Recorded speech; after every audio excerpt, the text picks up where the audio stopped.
बहुत समय पहले की बात है। विजयगढ़ नामक राज्य में वीर सिंह नाम के राजा का शासन था। राजा न्यायप्रिय और प्रजा की भलाई के लिए समर्पित थे।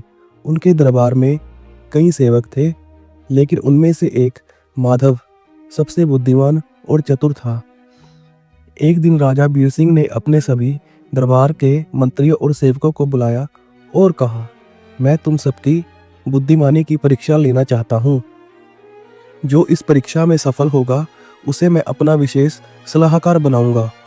राजा ने सभी को एक एक मुट्ठी गेहूं के दाने दिए और कहा, तुम्हें इन दानों को 3 महीने तक संभाल कर रखना है और फिर मुझे लौटाना है। लेकिन याद रहे, मैं देखूंगा कि तुम इनका क्या करते हो। सभी मंत्री और सेवक गेहूं के दाने लेकर चले गए। कुछ ने उन्हें संदूक में संभाल कर रखा, कुछ ने कपड़े में लपेट कर रख दिया।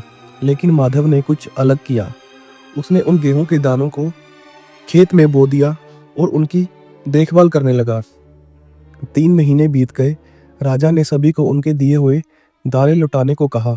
कुछ ने सूखे सड़े हुए दाने लौटाए तो कुछ ने बहाने बनाए कि दाने खो गए।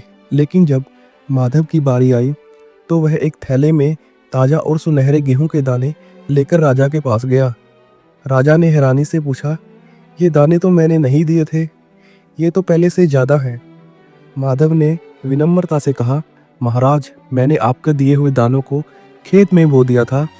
वे अंकुरित हुए, बड़े हुए और अब मैं आपको उनका कई गुना अधिक लौटा रहा हूँ। राजा वीर सिंह माधव की चतुराई से बहुत प्रभावित हुए और बोले, तुम्हारी बुद्धिमानी ने साबित कर दिया है कि तुम मेरे सबसे योग्य सेवक हो। जो व्यक्ति दी गई चीज़ों का सही उपयोग करना जानता है वह असली बुद्धिमान होता है। इसके बाद राजा ने माधव को अपना विशेष सलाहकार बना दिया और दरबार में उसका सम्मान बढ़ गया।